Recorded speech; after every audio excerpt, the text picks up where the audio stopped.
How's it going, everybody? Texas Man here. Hope you're having a great day. If you guys would please give this video a thumbs up if you guys do enjoy it. Subscribe, of course, if you guys have not already. Also, do me the biggest favor of all. Make sure you guys hit that bell notification button. Select all for all notifications. You guys don't miss out on future content here on the channel. I also want to let you guys know I do have a Chronicles of Narnia playlist here on my channel. So if you guys have missed out on my video talking about Language in the Wardrobe, or my recent video that I just put out for reviewing Prince Caspian, you can find those videos there in that playlist here on my channel. We are going to be, unfortunately and sadly, concluding our reviews of the rebooted Chronicles of Narnia franchise with the Chronicles of Narnia, The Voyage of the Dawn Treader from 2010. What I mean by the sadness is I really do wish that this rebooted version of Narnia films would have continued with them doing the Silver Chair and then them wrapping up the franchise with The Last Battle. Unfortunately, the reason that they did not do Silver Chair and Last Battle is because the films, especially with Prince Caspian, just didn't rake in enough money. Same thing with Voyage of the Dawn Treader. These films just did not meet their box office quota. They didn't bomb at the box office, but they didn't necessarily inspire Disney to greenlight making more movies because they just weren't, they weren't exceeding expectations that Disney thinks, oh, we need this much money in order for us to keep making sequels. So it is left with it being a trilogy. If you guys want to know what actually happens and how the Narnia franchise wraps up, read the books. I've done so 3 times. I'm planning to reread them through from start to finish for a 4th time soon. It is a very, I don't want to spoil anything, promise no spoilers, but how the franchise wraps up, it is kind of, it's not depressing, but it's not a happy ending, okay? It is very much a bittersweet farewell to the franchise. I think it was executed really well in terms of ending the franchise. I think C.S. Lewis did a great job, and he tried to make sure that he wasn't trying to copy his best friend's work and be a Lord of the Rings ripoff. I think both franchises, not only from their books respectively, stand really well apart from each other, but how both franchises ended really added to the fact that, hey, we're both friends, we're both trying to tell some cool fantasy adventures based on our own personal experiences from war, but we're going to make sure that we try to end both of our stories in different ways. And I think both Tolkien and Lewis did a great job at that.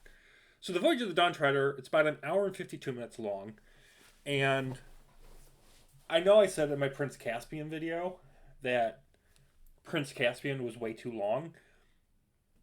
This film, I think, needed to be longer. Voyage of the Dawn Treader, it's way too short. It doesn't even hit the 2-hour mark with credits included.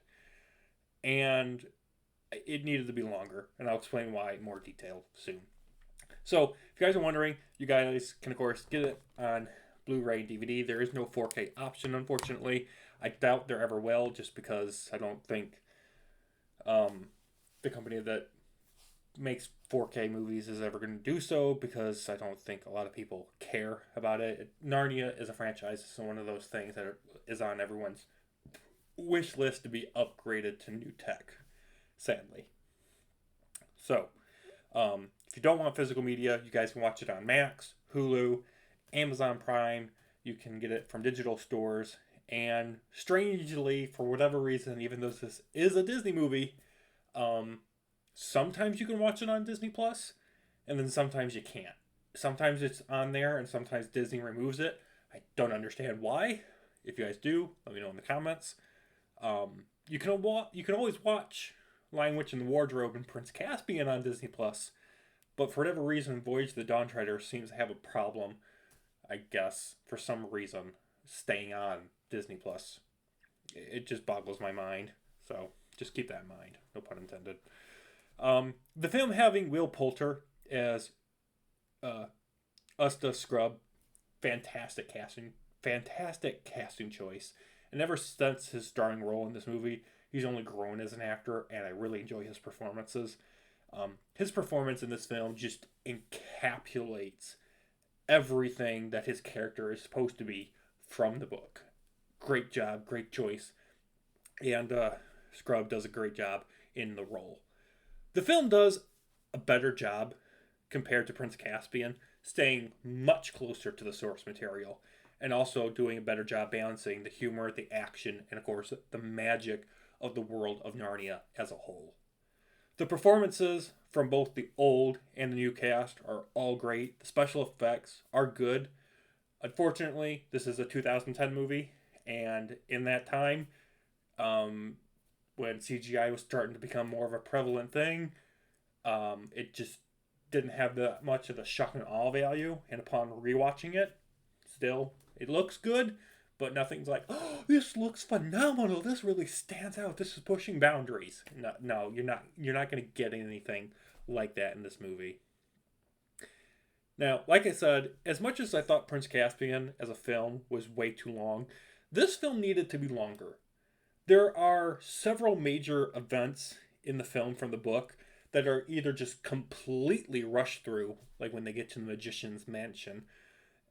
It just gets really rushed through. Everything just goes, and I'm just like, hold up, wait a minute. You are just zooming through this major crucial event from the book, and you're just like, okay, we're gonna spend like 10 minutes in it, and boom, we're done. I'm just like, what? There's also other parts of the book that are in this movie that are just teased, or they're like an Easter egg or a reference that you really have to be paying attention to understand and see. And I just don't understand why they did that. There's even a couple things from the books that just never get any screen time. And I'm just like, why? Why is that? Okay? You're not like adding anything that's not in the books into this movie. So why couldn't this film be an extra 20, 30 minutes longer, include more stuff from the book, and I would have been happy about it. Now, at the same time, I guess someone thought, hey, Prince Caspian was way too long. People didn't like watching a 2.5 hour movie in the theater. We need to cut things out and make it a shorter film. If people don't like watching a long movie, guess what? Don't go see it and just wait for it to come out and watch it at home. But for the people that are actually Narnia nerds and Narnia fans that want to see a really good adaptation of the book to film, get as much of the film to have from the book as possible. Okay? Last three things. The character Eustace, I'm sure I'm saying his name wrong, so shoot me. He is the heart of the story, not just from the book, but also here in the film. Going from being a bully to both Lucy and Edmund, to having growth in the film because of certain events, becoming a more respectful, a caring, and a loyal man in the end of the film. And I really think they did a great job with his character arc. And his character arc doesn't get muddled or hidden with action sequences or boring dialogue.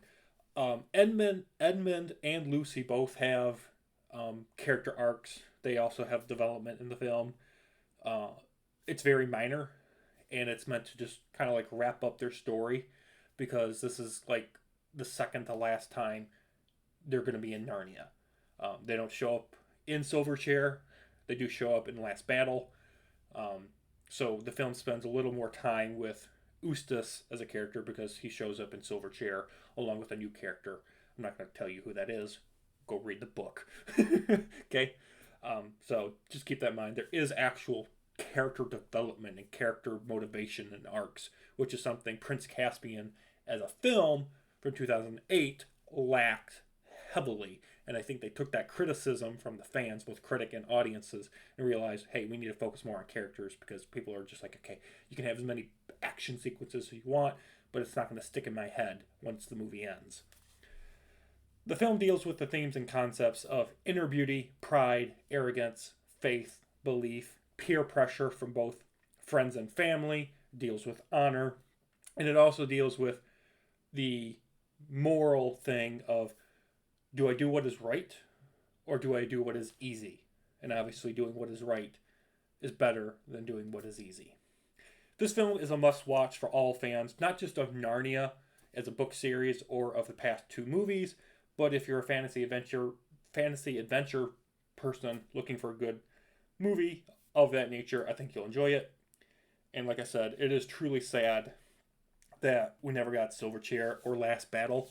At the time of recording this video, it has been 16 years since Voyage of the Dawn Treader came out. I highly doubt we're ever going to get more of these films. I do wish we did. There's been talks that they're going to try to reboot the franchise for a second time. There's been talks they're going to try to do a TV show. I just don't understand why Disney just like axed the franchise with this film, other than the fact that, you know, the first two movies and this one, respectively, just didn't rake in enough cash at the box office. And it's just kind of sad. So, with that though, I'm going to give Voyage of the Dawn Treader from 2010 a 7 out of 10. Thank you guys for watching. Have an excellent day, and I will see you guys in the next video. Bye, guys. Make sure you guys check out the Narnia playlist here on the channel. It should be popping up any moment if it hasn't already, so you guys can watch all of my Narnia content in the future and from the past. If we do get any more Narnia goodies, I will put it here in the playlist for you guys. Have a good one.